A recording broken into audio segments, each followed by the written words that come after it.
삼식과 하나님을 섬기기 위해 지금의 모습으로 지음받았다. 다 비쳤죠? 자, 그러면 거기에 나오는 성경 본문을 읽도록 하겠습니다. 욥기 10장 8절 말씀입니다. 주의 손으로 나를 만드사 백체를 이루셨거늘. 아멘. 그 아래 이사야 43장 21절입니다. 이 백성은 내가 나를 위하여 지었나니 나의 찬송을 부르게 하려 함이니라. 아멘. 주의 손으로 나를 만드사 백체를 이루셨다. 욥의 고백입니다. 그 다음에 이사야 선지자의 말씀입니다. 이 백성은 내가 나를 위하여 지었나니 나의 찬송을 부르게 하려 함이니라. 하나님을 찬송하라고 하나님께서 이 백성을 하나님이 지었다라고 말씀하고 있는 거예요. 자, 그러면은 오늘 삼식과 하나님의 모습을, 하나님을 섬기기 위해 지금의 모습으로 지음받았다. 이제 이 교재의 내용을 읽으면서 말씀 함께 나누도록 하겠습니다. 먼저 우리 김일성 모습 읽어주세요. 우리는 하나님을 섬기기 위해 지금의 모습으로 지음받았다. 하나님은 지구상의 모든 피조물을 만드실 때 저마다 특별한 재능을 주셨다. 어떤 동물들은 잘 뛰고 어떤 동물들은 껑충껑충 뛰며 수영을 하고 땅에 굴을 파고 살며 날기도 한다. 하나님이 지으신 모양의 근거에 각 피조물들은 나름대로의 역할을 수행하고 있다. 이 진리는 사람에게도 적용된다. 우리 각자는 다 독특한 모양으로 디자인되었거나 아니면 특정한 일을 하기 위한 모습으로 지어졌다. 예, 일단 거기까지만요. 오늘 우리의 모습이 하나님이 지으신 존재라는 거예요. 그런데 하나님께서 우리를 지으셨을 때에 목적을 가지고 지었다는 거예요. 그 목적이 무엇이냐? 하나님을 섬기기 위해서, 하나님을 섬기도록 지금의 모습으로 지었다라고 하는 거예요. 그래서 맨 아래에 보면은 우리 각자는 다 독특한 모양으로 디자인되었거나 아니면 특정한 일을 하기 위한 모습으로 지어졌다. 그래서 우리 사람이 지금 손과 발을 가지고서 그 다음에 직립, 서 있는 그런 동물로 이렇게 지음을 받았는데, 다른 어떤 동물들이나 하는 것을 보면은 다 나름대로 자기 특징을 가지고 있어요. 그래서 예를 들면은 코끼리는 코를 통하여서 손처럼 움직이고 쓰고 있죠. 그 다음에 또 예를 들면은 사자 같은 경우에는 발톱이 날카롭고 이빨이 날카로워 가지고서 짐승을 잡아먹기에 좋게끔 그렇게 지어져 있죠.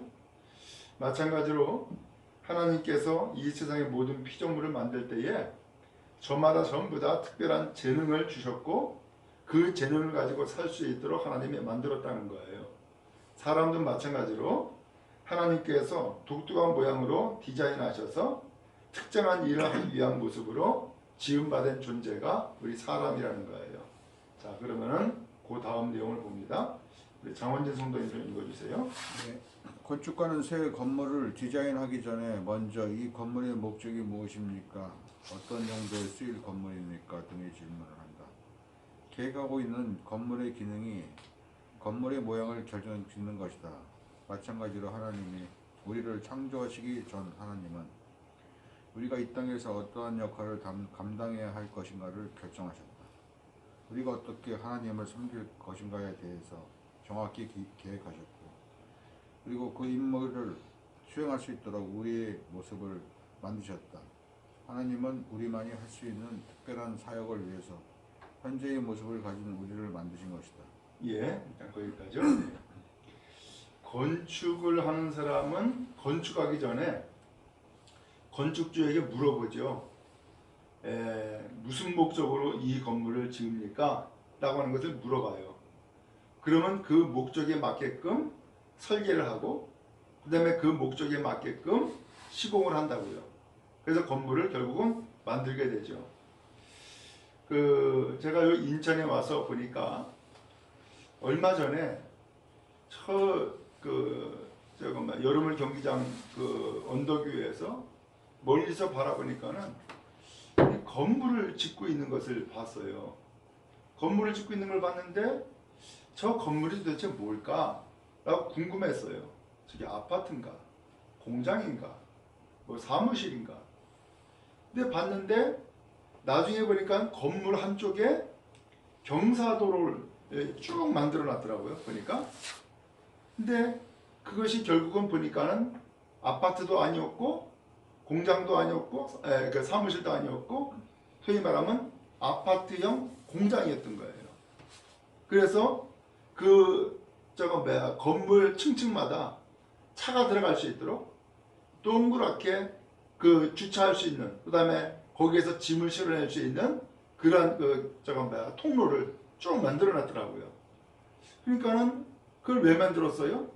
그 공장이니까 어떤 재료를 조달하거나 물품을 만들어 가지고서는 그것을 또 납품하거나 하기에 편리하게끔 차가 다 들어가고 나올 수 있도록 그렇게 만들어 놓은 거거든요. 그런 것처럼 오늘 우리가 어떤 건물을 지을 때는 그 건물의 목적이 있으면 분명해야 되고 그 목적에 따라서 건물을 짓죠. 그런 것처럼 하나님께서도 오늘 우리를 만드실 때에 그냥 아무렇게나 계획 없이 만든 것이 아니라 오늘 우리를 향한 분명한 목적이 있어가지고 하나님이 우리라고 하는 사람이라고 하는 존재를 만들었다는 거예요. 자, 그 아래 성경은 우리 이성화 청년 좀 읽어주세요. 성경은 우리의 그를 만드신 바라 그리스도 예수 안에서 선한 일을 위하여 지으심을 받은 자는 라고 말하고 있다. 영원 시하는 자는 하나님의 작품이란 말에서 유래되었다. 즉 우리는 하나님이 당신의 손을 만드신 예술 작품이란 뜻이다.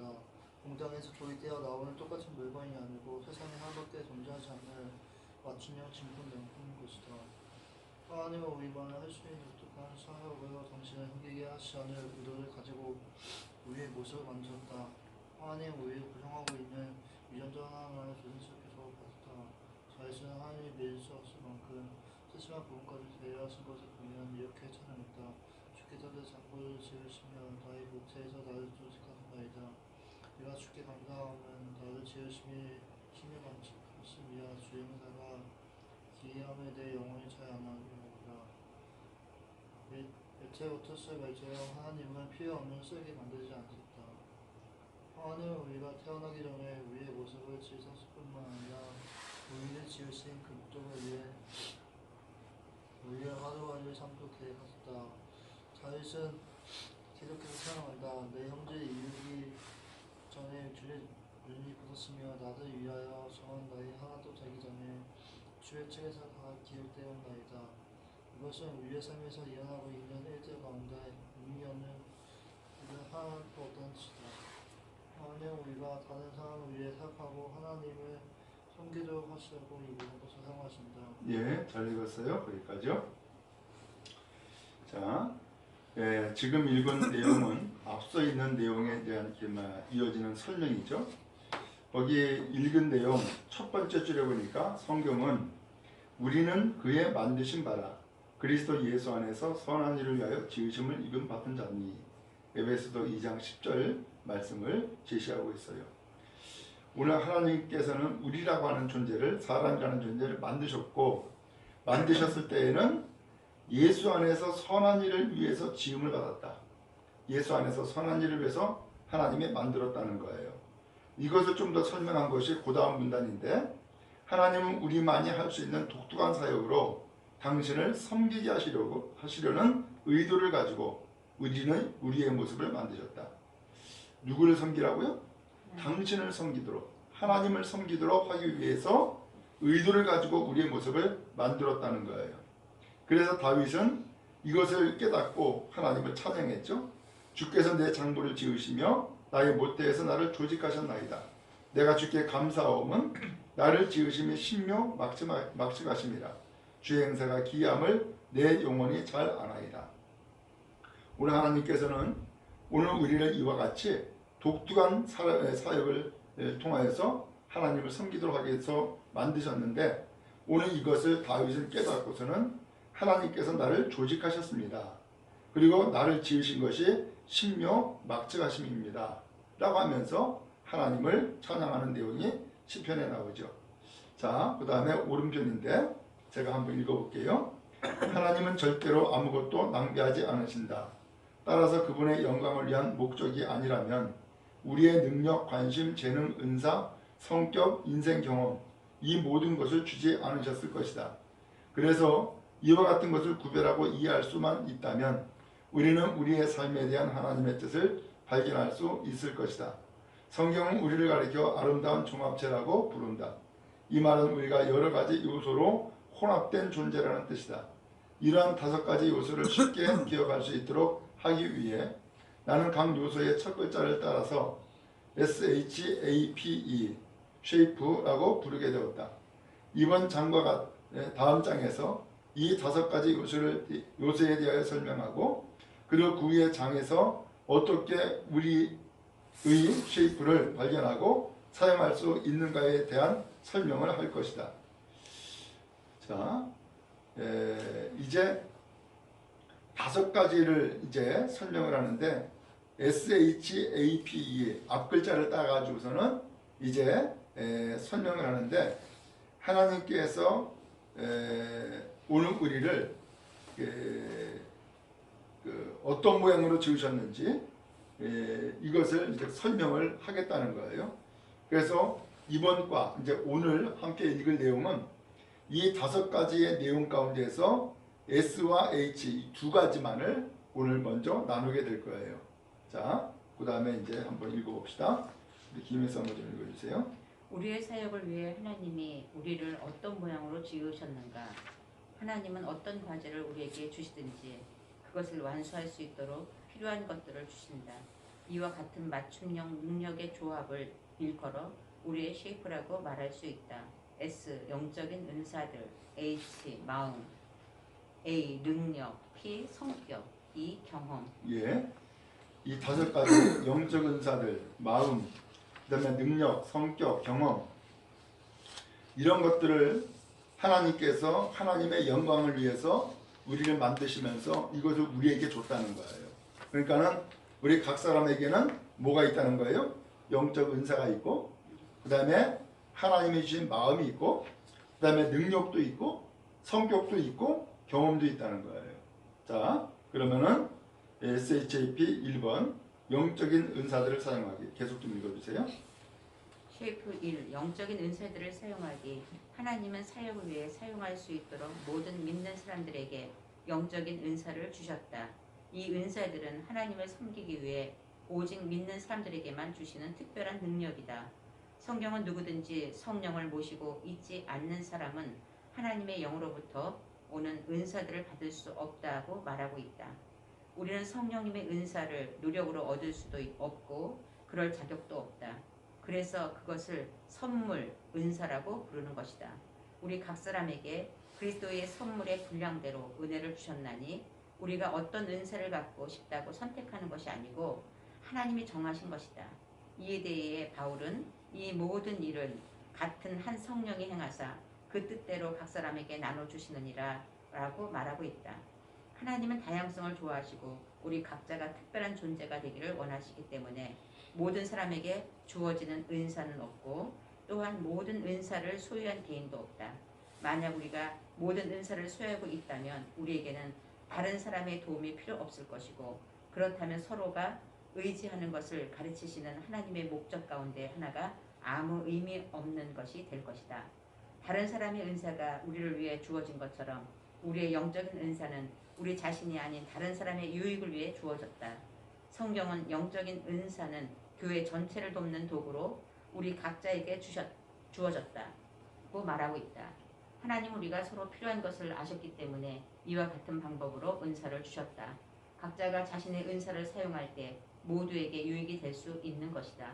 그래서 다른 사람이 그들의 은사를 사용하지 않으면 우리가 불이익을 당하는 것이고 우리가 은사를 사용하지 않으면 다른 사람이 불이익을 당하게 되는 것이다. 그렇기 때문에 우리는 우리의 영적인 은사를 발견하고 발전시키고 사용하라는 명령을 받았다. 자신의 영적인 은사들을 발견하기 위한 시간을 가져본 적이 있는가? 풀어보지 않은 선물을 가치가 없다. 예, 그런데 일단 거기까지요. 잘 읽으셨고요. 그 첫 번째 줄에 보니까 하나님은 사역을 위해 사용할 수 있도록 모든 믿는 사람에게 뭘 줬다고요? 영적인 은사. 영적인 은사를 줬다는 거예요. 영적인 은사. 그럼 영적인 은사가 도대체 뭘까? 여기 로마서 12장, 고린도전서 12장, 에베소서 4장, 고린도전서 7장 7절 이렇게 쭉 나와 있는데 여기 보면 영적 은사에 대한 자세한 내용들이 나와요. 예를 들어서 로마서 12장에 있는 내용을 보면은 예언하는 것에 대해서 나와요. 그 다음에 섬기는 일, 가르치는 것, 위로하는 것, 구제하는 것, 다스리는 것, 긍휼을 베푸는 것, 이러한 은사들이 쭉 나와요.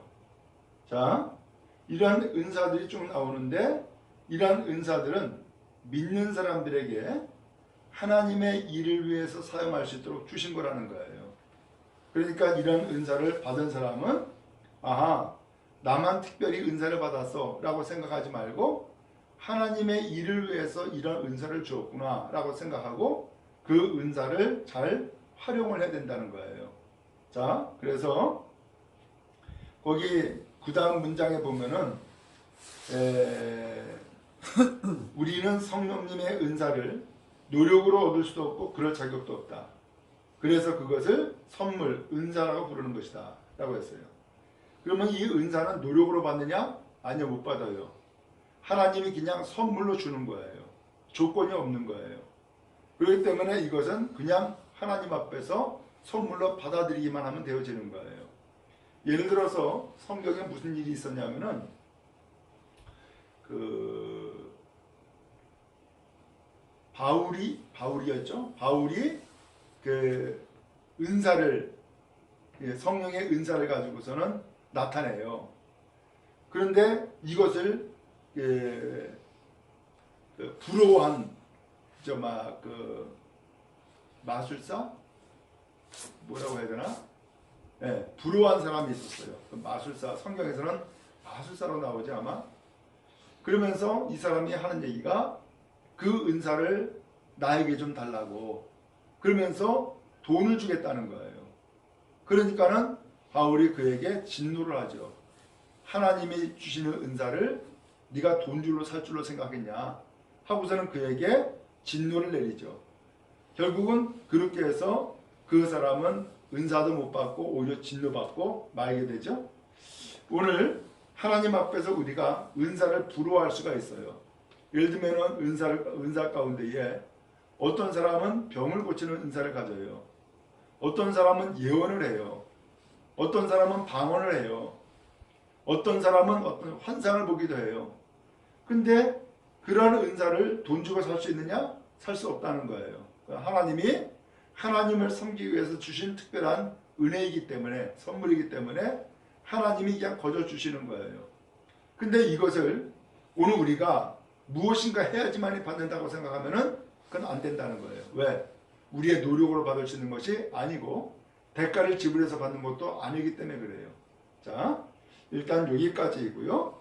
그 다음에 그런데 라고 했는데 요것을 이야기하기 전에 그 오른쪽 페이지 읽은 마지막 그 부분에 그 세 번째 줄 그렇기 때문에 우리는 우리의 영적인 은사를 발견하고 발전시키고 사용하라는 명령을 받았다. 이런 내용이 있어요. 다 찾으셨죠? 네. 네. 그래서 나는 무슨 은사를 주셨을까? 한번 발견해 보는 거예요. 그 다음에 이것을 발전시키는 거예요. 그 다음에 사용하라고 하는 명령을 받았다는 것을 아는 거예요. 그래서 여러분 나는 은사가 없는 것 같은데 아니에요.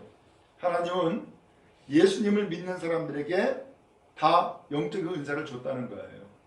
그러니까 영적인 은사를 주었기 때문에 나는 무슨 은사를 받았는가 라고 하는 것을 찾아내고 발견하는 것이 첫 번째 되겠죠.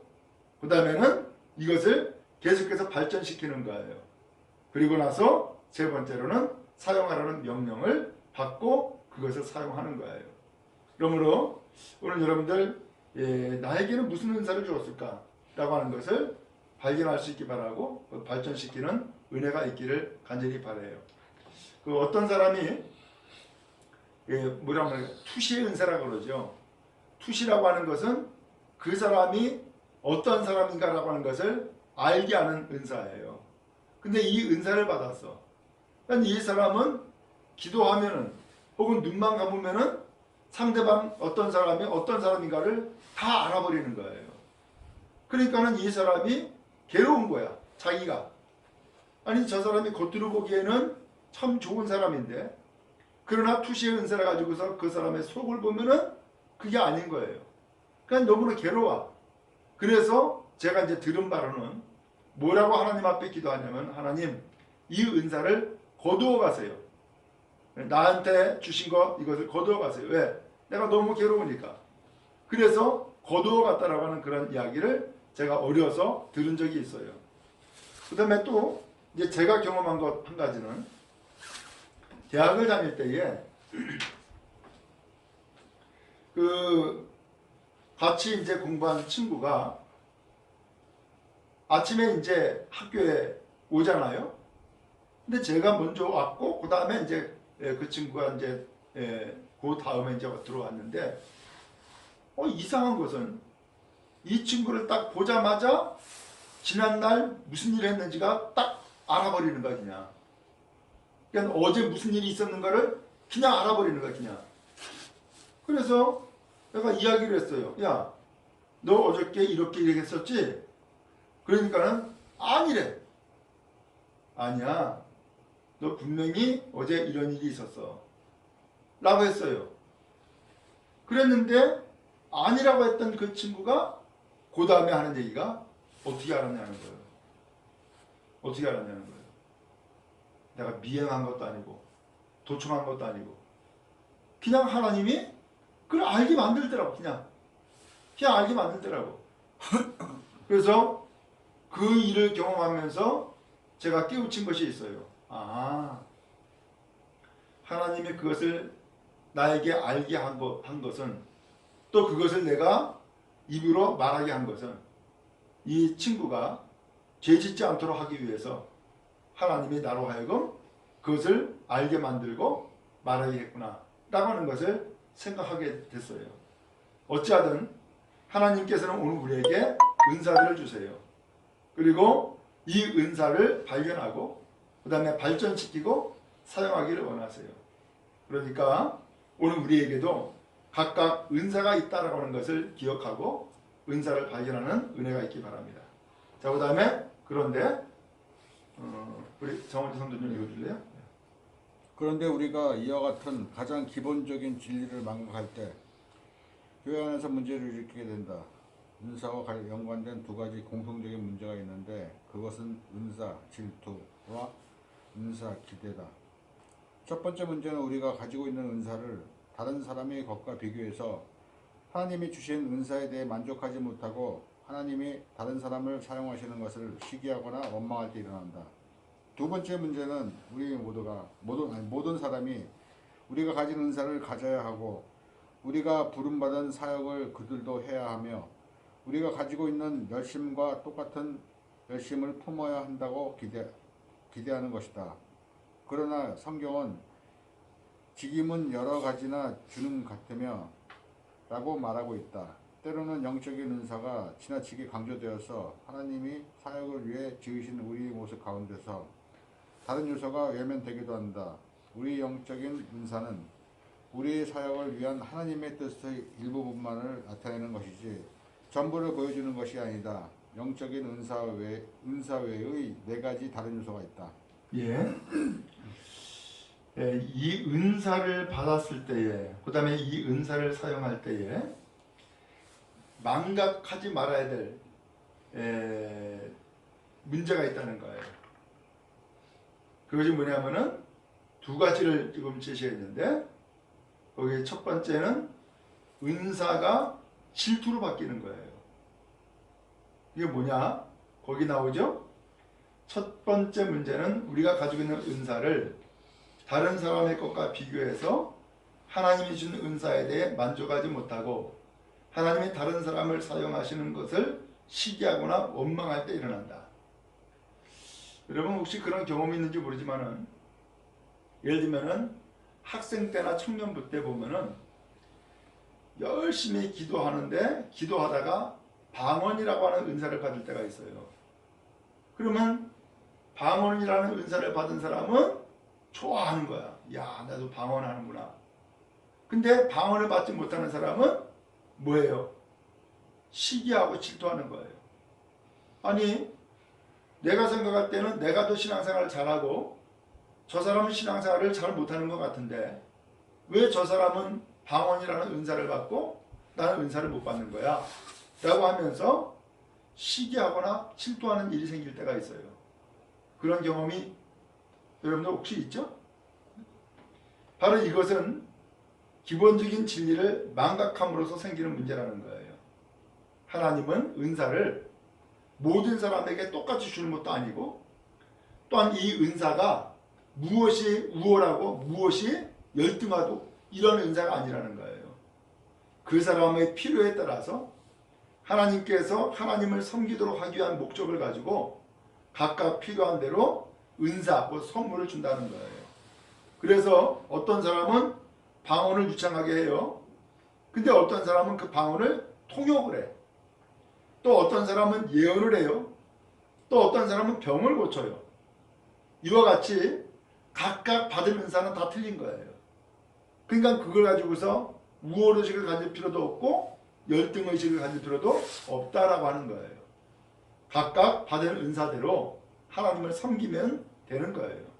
그 다음에 두 번째 문제는 모든 사람이 우리가 가진 은사를 가져야 하고 우리가 부름받은 사역을 그들도 해야 하며 우리가 가지고 있는 열심과 똑같은 열심을 품어야 한다고 기대하는 것이다. 이게 무슨 소린가 하면은 어떤 사람은 섬기는 은사가 있어요. 그래서 잘 섬겨 사람들을. 잘 섬기는데 이것에 대해서 착각을 하는 것이 뭐냐면은 나는 섬기는데 왜 저 사람은 안 섬겨? 하면서 똑같이 은사를 받고 똑같이 일을 해야 된다고 생각하는 거예요. 이것은 착각이다라는 거예요. 그게 아니라는 거예요. 오늘 은사는 다 달라요. 그리고 이 은사는 바로 다른 사람을 위해서 쓰여질 때에 그 은사가 활용되어지는 것이고 하나님의 목적을 합당하게 이루어지는 거예요. 그러니까 이 은사가 모든 사람이 똑같아야 된다. 모든 사람도 똑같이 그 일을 해야 된다라고 생각하는 것은 착각이다. 그러지 않아야 된다라고 하는 거예요. 자, 그 다음에 두 번째 마음의 소리 듣기. 우리 이성화 청년 좀 읽어주세요. 그러면 마음은 우리가 바라는 희망 간신하고 꿈 상하는 고통을 표하고 있다. 이는 우리의 마음이 우리의 모든 동기의 근원 즉 우리가 사랑하는 중 가장 귀하게 여긴 것을 대표하기 때문이다. 그래서 우리는 내 마음을 다 바쳐서 당신을 사랑한다는 말을 쓰고 있는 것이다. 성경은 말한다. 사람의 얼굴이 모에 붙듯이 사람의 마음도 사람을 드러내 보인다. 우리의 마음은 우리를 보여준다. 그것은 다른 사람의 행복함을 우리나 환경의 영향을 대하지는 우리가 아닌 진정한 우리 자신이다. 우리의 마음은 우리가 지금 하는 말, 지금 느낀 행동을 결정한다. 신체적으로 우리 모두는 다 독특한 심장活동을 한다. 손금의 모습, 눈의 방향, 모양, 모세가 다른 것처럼 우리 모두는 각각 다른 심장活동을 한다. 참으로 느한 것은 지금까지 존재했던 수십억의 사람들 가운데 똑같은 심장活동을 한 사람도 없다는 사실이다.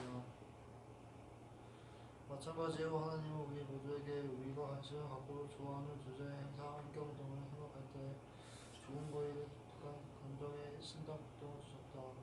어느 정도를 좋아하는 분야가 있고 또 반대도 있는데 이것이 우리가 어느 곳에 섬겨야 될 것이 될 것이 또 하나의 단어가 될 수 있다. 예, 일단 거기까지요. 예.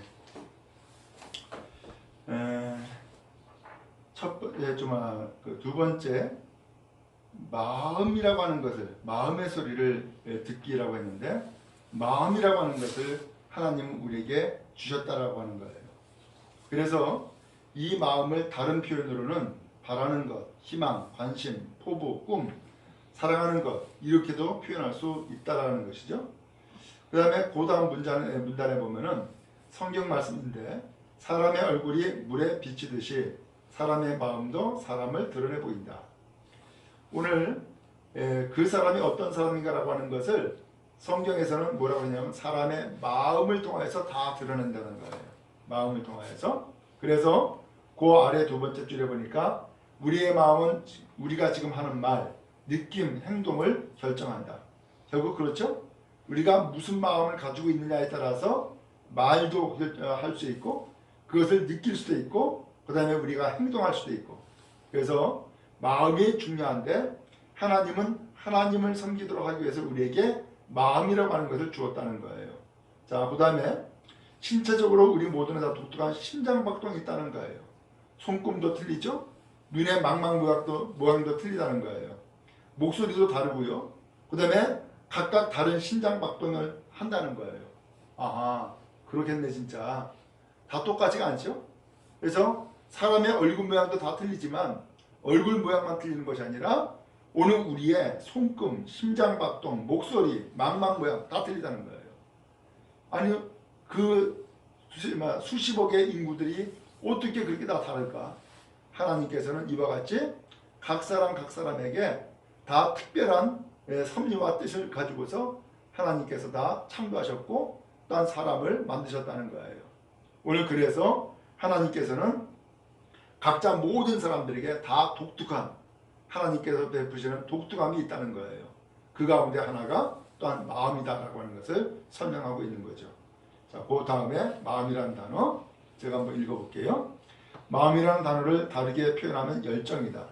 어떤 것에 대해서는 열정을 느끼지만 또 어떤 것에 대해서는 열정을 느끼지 못한다. 그래서 어떤 경험들은 우리를 흥분하게 하고 관심을 끌지만 어떤 경험들은 마음에도 내키지 않을 뿐더러 지루하기만 하다. 바로 우리 마음의 본성을 보여주는 것이다. 자라면서 우리는 집안의 다른 식구들은 누구도 관심을 보이지 않았지만 우리만 유일하게 관심을 보인 것이 있을 것이다. 이러한 관심은 어디로부터 온 것인가? 바로 하나님으로부터 온 것이다. 하나님이 우리에게 이러한 선천적인 관심을 주시는 데는 목적이 있다. 우리의 감정적인 심장소리는 사역을 위한 우리의 모습을 이해하는 두 번째 열쇠다. 우리가 갖고 있는 관심을 외면하지 말고 대신 어떻게 그것들이 하나님의 영광을 위해 쓰일 수 있는 것인가에 대해 생각하라. 우리가 관심을 갖고 좋아하는 데는 이유가 있는 것이다. 여러분 그렇죠? 어려서 보면은 아이들 가운데서도 보면은 자기가 특별히 가지고 있는 관심사가 있어요. 그렇죠? 그래서 예를 들면 돌잡이 하는데 그 돌잡이 하는데 아니 아이들이 뭘 안다고서 그걸 잡겠어요. 거기 보면은 차로는 걸 보면은 어떤 것은 좀 마이크도 놓고 돈도 놓고 연필도 놓고 막 그러잖아요. 그러면서 소위 말하면 이 아이가 가지고 있는 관심사가 뭔가라고 하는 것을 조금 파악을 하고 있는 거죠. 그래서 예를 들면은 마이크를 잡았다. 그러면은 그 마이크를 잡고서는 말하면은 내 소리가 더 커지는 것을 알고 있는 것이고 경험하고 있는 거죠. 그러면서 거기에 관심이 가면은 그걸 잡는 거예요. 그 다음에 연필 가지고서 뭔가 움직였더니만 뭔가 그려지고 써지네.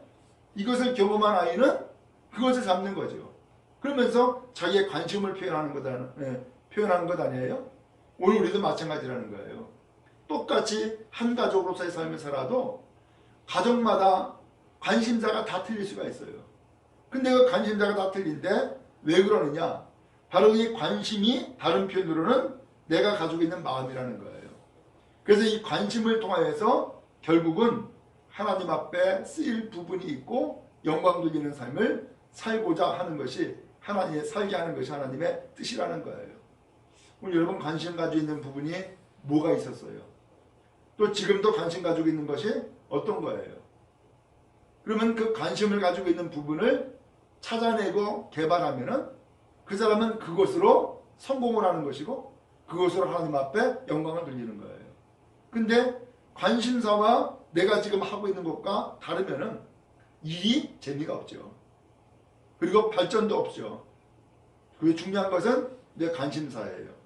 자, 그 다음에 성경은 김혜상 원장님 읽어주세요. 성경은 거듭해서 마음을 다하고 성품을 다하여 하나님을 섬기라 고 말한다. 하나님은 우리가 당신을 섬길 때 의무감이 아닌 열정으로 섬기기를 원하신다는 것이다. 즐기지 않거나 열정 없이 일할 때 성공하는 예의가 거의 없듯이 하나님은 우리가 가지고 있는 선천적인 관심을 사용해 당신과 다른 사람을 섬기기 원하신다. 내면의 소리를 들음으로써 하나님이 우리가 하기를 원하시는 사역을 알아낼 수 있다. 그러면 우리가 마음을 다해서 하나님을 섬기고 있는지 어떻게 알 수 있는가?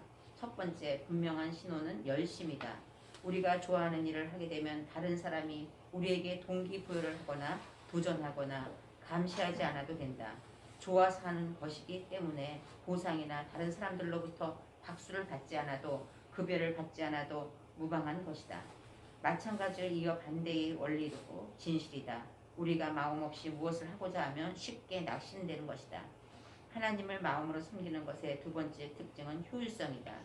하나님이 우리로 하여금 좋아하게 만드신 것을 할 때는 그 일을 잘하게 된다.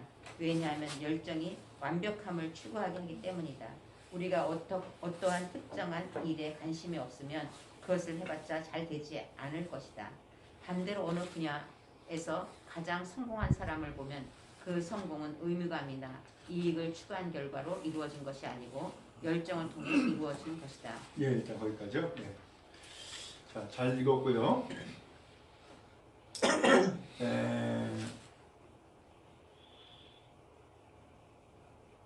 우리가 마음을 다해서 하나님을 섬기고 있는가? 이것을 알 수 있는 것 두 가지가 신호가 있다는 거예요. 하나는 열심이래요. 그래서 무엇인가 자기가 열심히 하는 부분이 있죠. 그것은 누가 하지 말라고 해도 내가 하고 싶으니까 해요. 그렇죠? 그러면서 심지어는 자기가 하고 싶은 것은 돈을 받지 않아도 하고요. 그 다음에 시간을 투자를 해요. 그리고 끈질기게 해요. 그러면서 그것을 감당해 나간다고요. 왜요? 그것은 내가 하고 싶은 마음이니까. 내 마음이 거기에 있으니까 그것을 하는 거예요. 그런 사람은 낙심하지도 않아요. 좌절하지도 않아요. 왜? 그 내 마음이 거기에 있으니까. 그래서 마음을 다해서 하나님을 섬기는 사람은 분명히 신호가 있는데 그 첫 번째가 열심이라는 거예요. 그래서 여러분도 어느 부분에 있어서 열심히 하는 것이 있죠. 거기에 마음이 있기 때문에 그래요. 그리고 하나님은 그 열심을 통해서 하나님께서 원하시는 일, 하나님이 기뻐하시는 일을 하게 하고 하나님을 섬기게 만드는 거예요. 그래서 내가 열심을 갖고 일하는 게 도대체 뭘까? 한번 생각해 보면은 금방 파악할 수 있겠죠? 그 다음 두 번째로는 효율성이라는 거예요. 두 번째는 효율성인데 효율성이 뭐예요? 이 효율성은 내가 시간을 들이고 또한 내가 열정을 갖고 무엇인가 했을 때에 그 일이 잘 된다는 거예요. 왜 그래요? 그것은 내가 좋아하기 때문에. 그 다음에 그것을 내가 좋아하기 때문에 그것을 대충 하지 않죠. 완벽하게 하고 철저히 하고 그 다음에 끝까지 한다는 거예요. 이게 효율성이죠. 오늘 이렇게 해서 오늘 우리가 하나님을 섬길 때에 하나님께서는 오늘 우리가 이 세상에 태어나서 삶을 살아가는데 이와 같은 마음을 주셨고 이 마음의 분명한 신호는 열심이고 효율성이었다라는 거예요. 자, 그 다음에 보겠습니다. 다음과 같은 말 장원희 성도님 읽어주세요. 다음과 같은 말을 우리는 많이 듣는다. 나는 지금 돈을 벌기 위해 하기 싫은 일을 하고 있지만 언젠가는 이 일을 그만두고 내가 좋아하는 일을 할 것이다. 그러나 그것은 큰 실수다. 마음이 가지 않는 일로 인생을 낭비하지 말라. 인생의 가장 중요한 것이 물질이 아님을 기억하라. 인생의 의미가 돈보다 훨씬 중요하다. 그래서 세상에서 가장 부자인 사람이 하루는 이렇게 말한 것이다. 가산이 적어도 여호와를 경외하는 것이 크게 부하고 번뇌하는 것보다 나으니라. 좋은 삶에 만족하지 말라. 왜냐하면 좋게 사는 것이 진짜로 좋게 사는 것이 아니기 때문이다. 좋게 사는 것은 궁극적으로 우리에게 만족을 주지 못한다. 우리는 계속 많은 것을 소유하며 살 수 있지만 그 삶에도 아무런 목적이 없다. 대신 더 좋은 삶을 목표로 살아가야 하는데 그것은 바로 마음을 다해 하나님을 섬기는 삶이다. 당신이 좋아하는 것이 무엇인가? 하나님이 당신에게 어떤 마음을 주셨는지 생각해보라. 그리고 하나님의 영광을 위해 당신이 좋아하는 일을 하라. 예, 잘 읽었어요. 그 마지막 부분인데 우리에게 참 뭐랄까 다시 한번 생각하게 하는 좋은 글이 거기 들어있죠. 나는 지금 돈을 벌기 위해 하기 싫은 일을 하고 있지만 언젠가는 이 일을 그만두고 내가 좋아하는 일을 할 것이다. 이런 사람들이 종종 있죠. 이런 사람이 종종 있어요. 근데 이것은 실수고 그 다음에 낭비라는 거예요. 중요한 것은 물질이 아니라는 거예요. 물질이 아니다. 근데 우리는 사실 물질이 중요하다는 것을 사실 몸소 체험하고 있죠. 왜? 돈이 있어야지 밥도 먹을 수 있고 돈이 있어야지 뭔가 필요한 거 사기도 하고 하기 때문에 이 물질에 상당한 관심을 갖고 그 다음에 이 물질을 벌어들이는데 우리는 힘써 일하고 있죠. 자, 그런데 그런 사람들 가운데서는 지금 여기서 나온 내용처럼 이렇게 생각하고 말하는 경우가 있다는 거예요. 근데 인생에 있어서 훨씬 더 중요한 것은 돈이 아니다 라고 하는 거예요. 돈이 아니다. 그러면서 잠언 15장 16절 이야기를 했는데 가산이 적어도 여호와를 경외하는 것이 크게 부하고 번영을 보고 낫다 라고 표현했어요. 이거 잠언 15장 16절에 나오는데 잠언은 누가 기록을 했죠? 솔로몬이라고 하는 사람이 기록을 했어요. 솔로몬은 이스라엘의 임금이에요. 그리고 이 솔로몬은 당대의 가장 부자였어요. 왜? 국가의 모든 재산은 다 자기 거니까. 그래서 이 솔로몬은 자기가 하고 싶은 거 다 했어요. 그래서 우리나라에도 뭐 의자왕이 뭐 삼천 궁녀가 있었다 그랬잖아요. 이 솔로몬은 더 했어요. 많은 사람이 있었고 권력이 있었고 돈이 있었고 명예가 있었어요. 그래서 이 솔로몬을 소문 듣고서는 이디오피아 왕은 차자까지 왔어요. 차자까지 와가지고서는 이 솔로몬과 같이 대화를 나누고 그 다음에 이 솔로몬은 자랑스럽게 왕궁에 있는 것, 성전에 있는 모든 보물들을 다 보여주면서 자기를 자랑을 했었다고요. 그런데 그런 이 솔로몬이 이 말씀을 기록을 했는데 그것이 15장 16절이에요.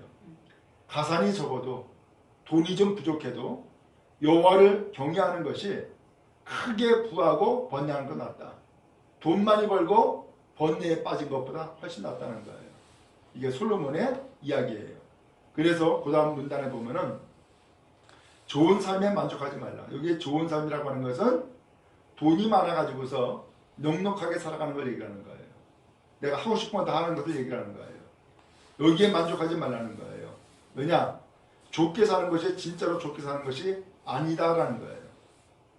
그러면서 그 다음에 뭐라고 표현하냐면 두 번째 줄 보면은 대신 더 좋은 삶을 목표로 살아가야 하는데 그것은 바로 마음을 다해 하나님을 섬기는 삶이다. 하나님을 마음을 다해 섬기는 것이 바로 훨씬 더 좋은 삶이다 라고 하는 것을 우리에게 표현해주고 있어요. 바라기는 오늘 이 내용이 여러분들에게 이해가 되고 받아들였으면 좋겠고 그래서 오늘 우리가 사실은 돈을 많이 버는 데에 집중해서 살아가는 경향이 참 많거든요. 그런데 그러다 보니까는 진짜 더 좋은 삶이 무엇인지를 미처 경험하지 못하거나 깨닫지 못하고 인생을 살아갈 때가 참 많아요. 가장 좋은 것은 무엇이냐? 바로 하나님을 섬기는 것이 가장 좋은 삶이다 라고 하는 거예요. 왜?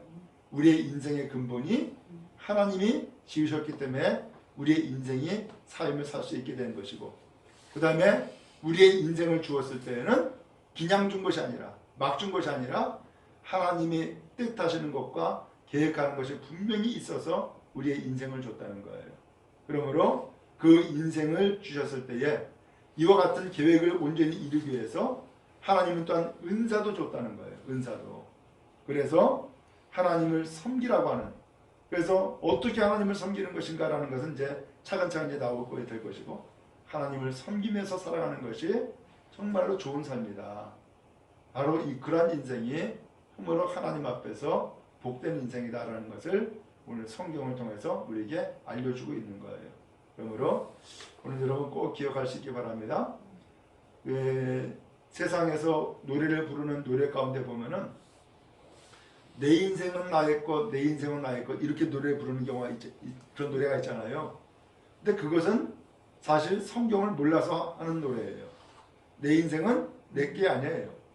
내 인생은 하나님의 거예요. 그리고 하나님의 뜻이 분명히 담겨 있는 것이 우리의 삶이고 우리의 인생이에요. 그러므로 하나님의 뜻에 합당하게 살아가는 것이 그게 성공하는 인생이고 그게 좋은 인생인 거예요. 그런데 내 인생의 근본이 하나님께 있음을 모르는 사람은 세상의 것을 부러워하고 세상의 것을 따라가게 되죠. 그 대표적인 것이 바로 뭐예요? 돈이죠. 돈.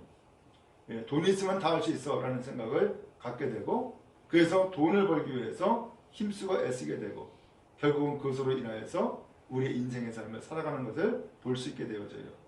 자, 그런 의미에서 오늘 우리가 읽은 내용 다시 한번 잘 기억할 수 있기 바랍니다.